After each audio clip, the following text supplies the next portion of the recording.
ಇವತ್ತ ಬಹಳಷ್ಟು ನಮ್ಮ ಕಾಲೇಜ್ ವಿದ್ಯಾರ್ಥಿಗಳಾತು ಬಹಳಷ್ಟು ಯುವಕರ ನಾವು ವರ್ಷ ಕರ್ನಾಟಕ ರಾಜ್ಯೋತ್ಸವ ಮಾಡಕ ಬೆಳಗಾವ್ ಹೋಗಿದ್ದೀವಿ. ನಾವು ಈ ಸಲ ಗುರುವಾಪುರ ಕ್ರಾಸಿಗೆ ಬರ್ತೀವಿ, ಇಲ್ಲೇ ಕರ್ನಾಟಕ ರಾಜ್ಯೋತ್ಸವ ಮಾಡುವ ಅಂತೇಳಿ ಬಹಳಷ್ಟು ಯುವಕರ ಮುಂದೆ ಬಂದವರು. ಅವ್ರಿಗೂ ಕೂಡ ತುಂಬ ಹೃದಯದ ಧನ್ಯವಾದ ತಿಳಿಸೋಣ. ಅದಕ್ಕ ಇವತ್ತ ಎಲ್ಲ ರೈತ ಬಾಂಧವರು ಎಲ್ಲ ಯುವಕರ ಟೈಮ್ ಮಾಡಬೇಡ್ರಿ. ಕರೆಕ್ಟ್ 12 ಗಂಟೆಕಂದ್ರೆ ಇಲ್ಲಿ 1 ಲಕ್ಷ ಮಂದಿ ಕೂಡ್ಬೇಕಂತ ಸಂಕಲ್ಪ ಮಾಡೈತಿ. ಅದಕ್ಕ ತಾವೆಲ್ಲರೂ ಹೆಚ್ಚಿನ ಸಂಖ್ಯೆ ಒಳಗೆ ಬಾಂಧಿಕೆಯಿಂದ ಈ ಹೋರಾಟಕ್ಕೆ ಭಾಗಿಯಾಗಬೇಕು. ಇವತ್ತೊಂದು 2-3 ಬೆಳವಣಿಗೆ ನಡೀತಾವ. ನಾವು ಯಾರಿಗೆ ಬ್ಯಾಡ ಅಂದಿದ್ದೀವೋ ಆದ್ರೂ ಅವರು ಮಹಾರಾಷ್ಟ್ರ ಫ್ಯಾಕ್ಟ್ರಿ ಅವ್ರ ಇಲ್ಲ ನಾವು ಕರ್ನಾಟಕದ ಕಬ್ಬಿಗೆ 3,500 ರೂಪಾಯಿ ಇಲ್ಲೇ ಘೋಷಣೆ ಮಾಡಿ ಕಬ್ಬು ಯಾಕೆ ಬರ್ತೀವಿ ಅಂತ ಹೇಳಿ ಅವ್ರ ಇಲ್ಲಿಗೆ ಬರತ್ತಾರೋ ಅವ್ರಿಗೂ ಕೂಡ ನಾವು ಧನ್ಯವಾದಗಳು. ಯಾಕಂತಂದ್ರ ಇಲ್ಲ ನೀವು ರೈತ ಸಂಘದವ್ರ ನಮಗೆ ಕರ್ನಾಟಕ ಫ್ಯಾಕ್ಟ್ರಿ ಅವ್ರು ಏನಂತಿ ಪೌಡರ್ದಾಗ ಕಬ್ಬು ಕೊಡೋದಾಗ ತಕರಾರು ಮಾಡಾಕ್ತಾರ, ನಮ್ಮಲ್ಲಿ ಕಬ್ಬು ನೀವ್ಯಾಕೆ ಒಯ್ಯಾತೀರಿ ಅಂತೇಳಿ. ಅದಕ್ಕೆ ಏನಂತಿ ನಿಮ್ಮ ಹೇಳಿಕೆ ಮುಖಾಂತರ ನಾವು 3,500 600 ಏನ್ ಘೋಷಣೆ ಮಾಡಿದೀವ ರೇಟ್ ಕೊಟ್ಟು ಕರ್ನಾಟಕ ಕಬ್ಬು ಯಾಕ ನಾವು ಸ್ವ ಇಚ್ಛೆಯಿಂದ ಬಂದು ಇಲ್ಲಿ ಘೋಷಣೆ ಮಾಡ್ತೀವಿ ಅಂತ ಹೇಳಿ ಅವ್ರು ಎಮ್ಣಿಗಳು ಫೋನ್ ಹಚ್ಚಾಕತ್ತಾರು. ಅವ್ರಿಗೂ ಬರಾಕ್ ಹೇಳೋಣ ಮಾಡ್ರಿ. ಮತ್ತ 100 ಕಿಲೋಮೀಟರ್ 150 ಕಿಲೋಮೀಟರ್ ಅಚ್ಕಿನವ್ರ ಬಾಂಧಿಕೆಯಿಂದ ಕರ್ನಾಟಕದ ಕಬ್ಬಿಗೆ 3,500 3,600 ಕೊಡ್ತೀವಿ ಅಂತ ಹೇಳಕ್ ಬಂದ ಟೈಮ್ದಾಗ ಸುಮಾರು 20 ಕಿಲೋಮೀಟರ್ ಇರ್ತಕ್ಕಂಥ ಫ್ಯಾಕ್ಟರಿ ಮಾಲಕರಿಗೆ ನಾವು ನೀವು ಬೆಳಿಗ್ಗೆ ಇಟ್ಟಕ್ಕೆ ಕಬ್ಬಿನ ಮೇಲೆ ಕೊಡ್ತೀವಿ ಅನ್ನಕ್ಕೆ ಇವ್ರಿಗೆ ಏನು ಮಾಡ್ಬಾರ್ದು ಹೊಂಟಿರ್ಬೇಕು ಹೇಳಪ್ಪ. ನಾಚಿ ಆಗ್ಬೇಕು ಇವ್ರಿಗೆ. ಯಾಕಂತಂದ್ರ ಜನ ಇಲ್ಲಿವರೆಗೆ ನೀವು ಹೆಂಗ್ ತೊಡಗಿಲೆ ಹಾಲು ಕೊಡ್ದಲ್ಲ ಅದನ್ನ ಇಲ್ಲಿ ತಕ ನೀವು ಕೊಡ್ಕೊತ ಬಂದಾರೆ. ಈಗ ನಮ್ಮ ಜನ ಯಾತ್ರೆ ಆಗ್ಯಾರ. ಯಾಕಂತಂದ್ರ ನೀವು ಮಾಡೋ ಮೋಸ ಪ್ರತಿಯೊಬ್ಬ ರೈತಗೂ ಗುರುತಾಗಿಬಿಟ್ಟೈತಿ. ಅದಕ್ಕ ಅಲ್ಲಿ ಸಮೀಪದ ಮಹಾರಾಷ್ಟ್ರದಾಗ ಇಟ್ಟೆಲ್ಲ ರೇಟ್ ಕೊಡ್ತಾರಂದ್ರೆ ಈ ಮಕ್ಕಳಿಗೆ ಏನಾಗೈತೆ ಅನ್ನೋದೇ ಒಂದು ದೊಡ್ಡ ನಮ್ಮ ರೈತರಿಗೆ. ಹೌದಲ್ರಿ? ಮತ್ತ ಅದಕ್ಕೇನೈತಿ ಬರ್ರಿ ಇವತ್ತ ಒಂದು ಕರ್ನಾಟಕದ 1-2 ಫ್ಯಾಕ್ಟ್ರಿಗಳು ಅವರು ಏನೋ ಘೋಷಣೆ ಮಾಡ್ತೀವಿ ಅಂತ ಹೇಳಿ ಚರ್ಚೆ ನಡೆಸ್ಯಾರು. ಅವ್ರೇನು ಬಂದೇನು ಇಲ್ಲೇ ಘೋಷಣೆ ಮಾಡ್ತಾರೋ ಏನು ಅಲ್ಲೇ ಹೇಳ್ತಾರೋ ಅದನ್ನು ನೋಡೋಣ. ಮತ್ತ ಇವತ್ತ ನಿನ್ನೇನ ಅಲ್ಲಿ ದೂಧಗಂಗಾ ಅನ್ನುವಂತ ಒಂದು ಸಕ್ಕರೆ ಫ್ಯಾಕ್ಟರಿಗೆ ಅವರು ತಮ್ಮ ಉಡಾಪಿತನದಿಂದ ಏನ್ ಮಾಡಿದ್ರು, ಇಲ್ಲಿ ರೈತರ ರೇಟ್ ಘೋಷಣೆ ಮಾಡಿ ಫ್ಯಾಕ್ಟರಿ ಚಾಲು ಮಾಡ ಅನ್ನುವಂತ ದಿನ 50,000 ಮಂದಿ ಕೊಡತ್ತಿದೀವು. ಅವರಲ್ಲಿ ಒಂದು ಹುಚ್ಚ ಕಲ್ಪನಾ ಆಯ್ತು. ಅಲ್ಲಿ ಹೋರಾಟ ಮಾಡೋರು ಇಲ್ಲೇನ್ ಬರ್ತಾರ ಅನ್ನುವಂತ ಕಾಮನೆ ಇತ್ತು ಅವರಿಗೆ. ಅದಕ್ಕ ನಿನ್ನಿನ ದಿವಸ ಬರೇ ನಾವು ಇಲ್ಲಿ ಕೂತು ಒಂದು ಕರೆ ಕೊಟ್ಟಿವು. ನಮ್ಮ ಹುಡುಗರು ಇಲ್ಲಿಂದ 50 ಮಂದಿ ಆದ್ರೆ ಅಲ್ಲಿ ಒಂದು 1,000 ಮಂದಿ ಆ ಭಾಗದ ರೈತರು ಕೂಡ್ರ 1,000 ಮಂದಿ ಕೂಡಿ ಕೆರೆಯಿಂದ ಫ್ಯಾಕ್ಟ್ರಿಗೆ ಹೋಗಿ ಆ ಎಮ್ಮಡಿನ ಎಳದ ಗೇಟಿಗೆ ತಗೊಂಬಂದ್ರ ಏನ್ ರೇಟ್ ಘೋಷಣೆ ಮಾಡಿದಿಪ್ಪ, ಕಬ್ಬು ತೋಡಿ ಕೊಟ್ಟದಿ ಏನ್ ರೇಟ್ ಘೋಷಣೆ ಮಾಡಿದಿ. ನಮ್ಮ ಯುವಕರೆಲ್ಲ ಕೇಳಕತ್ರ ನಾ ರೇಟ್ ಘೋಷಣೆ ಮಾಡ್ಲಾರ್ದ ಫ್ಯಾಕ್ಟ್ರಿ ಚಾಲು ಮಾಡಿದ ನನ್ನ ಕಡೆ ತಪ್ಪಾಗೈತಿ, ನಾವು ರೇಟ್ ಘೋಷಣೆ ಮಾಡಿ ಫ್ಯಾಕ್ಟ್ರಿ ಚಾಲು ಮಾಡ್ತೀವೋ ನಮಗೆ ಏನ್ ಮಾಡಬೇಡ್ರಿ ಅನ್ನುವಂಥದ್ನ ಅವ್ರು ಹೇಳಕತ್ರು. ಅದಕ್ಕೆ ಅಧಿಕೃತ ಲೆಟರ್ ಬರೆದು ಕೊಟ್ಟ ನಾವು ರೇಟ್ ಘೋಷಣೆ ಮಾಡಿ ಚಾಲು ಮಾಡ್ತೀವಿ. ಯಾಕಪ್ಪ ಅಂತಂದ್ರ ನಾವೆಲ್ಲ ಒಕ್ಕಟ್ಟಾದ್ರ ಎಂಥದಿದ್ರು ಬೆಳ್ಳ ಆಕೈತಿ. ಇದು ನಮ್ಮ ರೈತ ಬಾಂಧವರಿಗೆ ನೀವು ಇಷ್ಟೇನು ಬಂದು ಎಲ್ಲ ಮಡಿ ಮಾರಿಬಿಟ್ಟು ಇಲ್ಲಿ ಬಂದು ನಿಂತು ಬೆಂಬಲ ಸೂಚಾತಿರ್ಲಿ.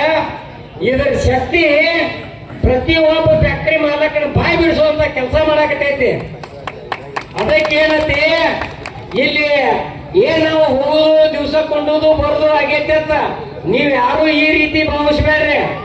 ಯಾಕಪ್ಪ ಅಂತಂದ್ರ ನಿನ್ನೆ DC ಅವರ ಪೂರ್ತಿ ಆರಾಮಿಲ್ಲ ಅಂತ ಹೇಳ್ಕಿರಿಂದ ಅವ್ರ ಬೆಡ್ ರೆಸ್ಟ್ ಅದಾರ ಅಂದ್ರು ಸಹಿತ ವಿಡಿಯೋ ಕಾನ್ಫರೆನ್ಸ್ ಆಗ ಈ ರೈತ ಹೋರಾಟಗಾರರು ಒತ್ತಡಕ್ಕೆ ಮಳದಕ್ಕಿರಿಂದ ಫ್ಯಾಕ್ಟರಿ ಮಾಲಕರನ್ನ ಕರೆಸಿ ಚರ್ಚೆ ಮಾಡ್ಯಾರ. ನಿನ್ನೆ ಒಂದು ಸುತ್ತಿನ ಮಾತುಕತೆ ಮಾಡ್ಯಾರು. ಅದೇನ್ ರೇಟ್ ಹೇಳು, ಇದೇನ್ ನಮ್ಗೇನ್ ಬಗೆಹರಿ ಮಾತಲ್ಲ, ನಾವು ಮಹಾರಾಷ್ಟ್ರ ಮಾದರಿನ ನಮಗ್ ಬಿಲ್ ಬೇಕಂತ ಹೇಳಿದ್ವು. ಆ ಬಿಲ್ ರೇಟ್ ಘೋಷಣೆ ಆಗ್ಬೇಕಾದ್ರೆ 2 ದಿನ ತಡ ಆಕೈತಿ. ಯಾಕಂದ್ರ ಎಲ್ಲ ಬೌಡ್ರದಾಗ ಒಬ್ಬೊಬ್ರ ರೇಟ್ ಘೋಷಣೆ ಮಾಡಾಕ್ತಾರ. ಈಗ ನಿನ್ನಿಗೆ ಅನ್ಕೊಡೋ ಒಂದು 10 ಫ್ಯಾಕ್ಟ್ರಿ ಚಾಲು ಅದು ಮಹಾರಾಷ್ಟ್ರ ಬೌಡ್ರದಾಗಿನು. ಇವತ್ತ ಅವ್ರ ಕಬ್ಬು ಚಾಲು ಮಾಡಾಕ್ಲಿ, ಈ ನಮ್ಮ ಕರ್ನಾಟಕ ಬೌಡ್ರದಾಗ ಇವ್ರಿಗೂ ಚಾಲು ಆಗೈತಿ. ಈಗ ಇವರು ನಾವು ಘೋಷಣೆ ಮಾಡೇ ಬಿಡ್ನೋಳಪ್ಪ ಅಂತೇಳಿ ತೋಟನಿ ಕೊಡತ್ತವರು. ಅದಕ್ಕೆ ನಾವು ಅಲಾವ್ ಕೊಟ್ಟಿಲ್ಲ.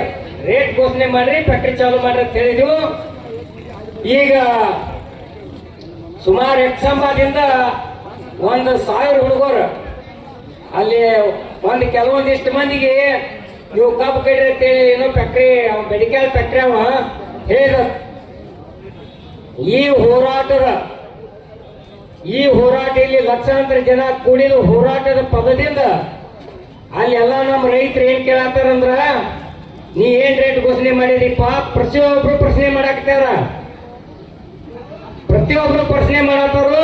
ಇಲ್ಲ ನಾ ಬೋರ್ಡಿಗೆ ಹೆಜ್ಜೆ ಚಾಲು ಮಾಡ್ಕೊಂಡು ಹಣಕ ಮಟ್ಟ ಕಡ್ಕೊಂಬರಿ ಅಂದ್ರತ್ತ. ಯಾರು ನಮ್ಮ ರೈತರ ಕಬ್ಬು ಕಡಿಯಾಕ ಒಪ್ಪಿಲ್ಲ. ಅದಕ್ಕೆ ಏನತಿ, ಇವತ್ತ ಕೆಲವೊಂದಿಷ್ಟ ಅವ್ರ ಫ್ಯಾಕ್ಟ್ರಿ ಮಾತು ಕೇಳುವಂತವ್ರು ಒಂದು 10-20 ಮಂದಿ ಏನೋ ಕಬ್ಬು ಕಡ್ದಾರತ್ತ. ಈಗ ಏನಾಗಿ ಬಿಟ್ಟೈತಿ ಅಂದ್ರ ಆ ಭಾಗದ ನಮ್ಮ ರೈತರು ಈಗ 1,000 ಮಂದಿ ಬರತ್ತಾರ. ಇನ್ನು 2 ತಾಸು ಹೇಗಂದ್ರೆ ಬರ್ತಾರ ಅವರು. ಗಡಿಕ್ಯಾಳ ಫ್ಯಾಕ್ಟ್ರಿ ಸುತ್ತಮುತ್ತ ಇರ್ತಕ್ಕಂಥ ರೈತರ ಈ ವೇದಿಕೆಗೆ ಬಂದ. ಈ ವೇದಿಕೆಯಲ್ಲಿ ತೀರ್ಮಾನ ತಗೊಂಡ್ ಫ್ಯಾಕ್ಟ್ರಿ ಹೋಗೋಣ ಅಂತೇಳಿ ಮಾತಾಡಿದ್ರು. ಅವರಿಗೂ ಕೂಡ ನಾವು ತುಂಬಾ ಧನ್ಯವಾದ ಹೇಳೋಣ. ನಾವು ಇಲ್ಲಿ ಕೂತು ಹೋರಾಟ ಮಾಡತ್ತೀವಿ ಅಂದ್ರ ಇದು ಇಡೀ ರಾಜ್ಯದ ಮುಖ್ಯಮಂತ್ರಿ ತಲೆಯಾಗ ಸಹಿತ ಏನಂತ ಹೊಳ ಬಿಟ್ಟಂಗೈತಿ. ಇವರೇ ಪ್ರಭಾವಿ ನಾಯಕರ, ಫ್ಯಾಕ್ಟ್ರಿ ಮಾಲಕರ, ಇವ್ರ ಮನ್ಯಾಗ ತಯಾರಿಲ್ಲ, ನಮ್ಮ ರೈತರು ಕೇಳಾಕ್ ತಯಾರಿಲ್ಲ.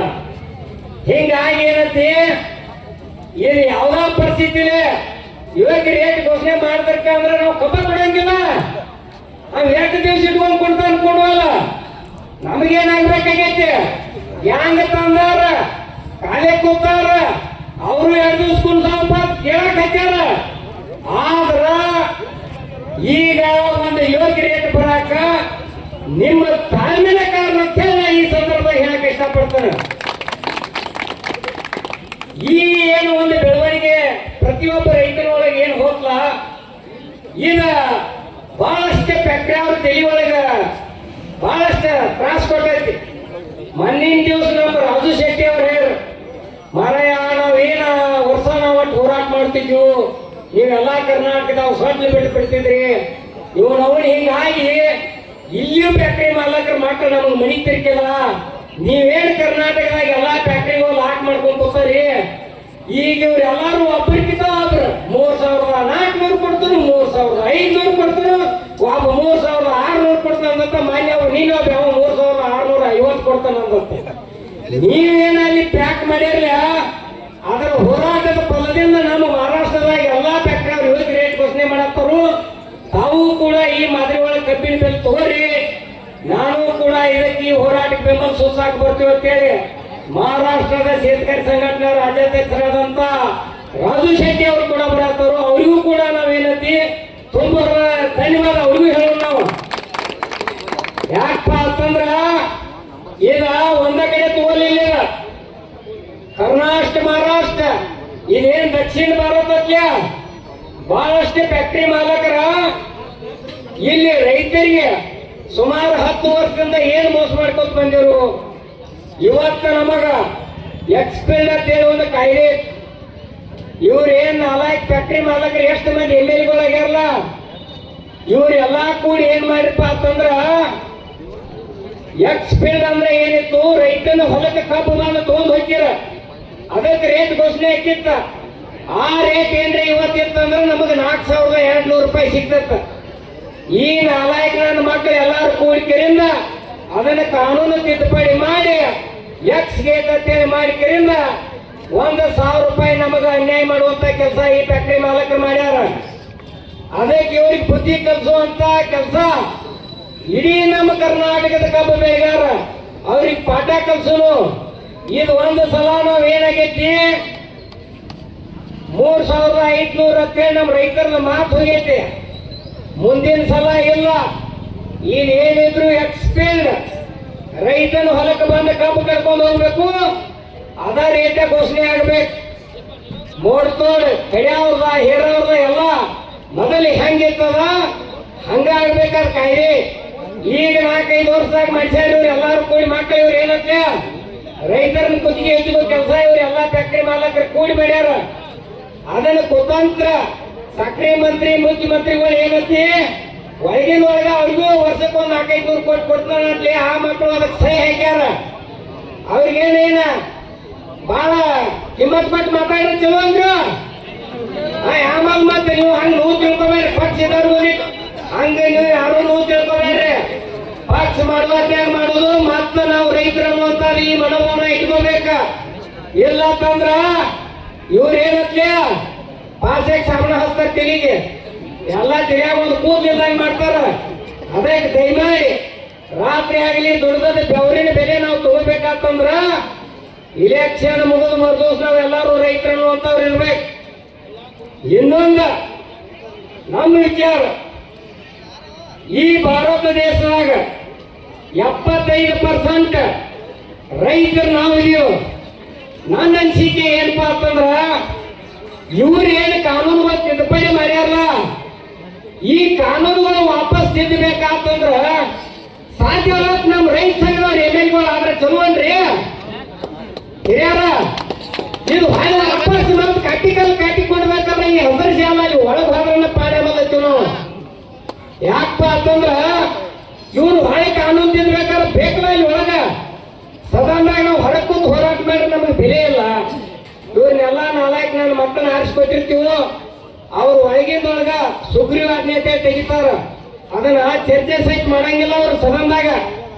ರೈತರಿಗೆ ವಿರೋಧ ಆಗುವಂತ ಕಾನೂನುಗಳು ತಿದ್ದಬೇಕಾದ್ರ ಅದನ್ನು ಸುಗ್ರೀವಾಜ್ಞೆ ಹೊರಡಿಸ್ತಾರ.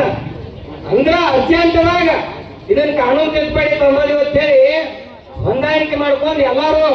ಮತ್ತದು ಇನ್ನೊಂದು ಏನಾಗೈತಿ, ಈ ವಿರೋಧ ಪಕ್ಷದವ್ರಿಗೆ ಕೇಳ್ತಾ ಹೋತಂದ್ರ ಇವರು ಫ್ಯಾಕ್ಟ್ರಿ ಅದಾವು, ಇವರು ಮಕ್ಕಳು ನಿನ್ಗೆ ಹೇಳ ಅದ್ ನಮ್ಮ ಏನ್ ಹಿರಿಯಾರ ಶಾಸ್ತ್ರ ಅಂತಾರೆ, ಯಾರು ಅನ್ಯತೆ ತೋರಿಸಬಾರ್ದು.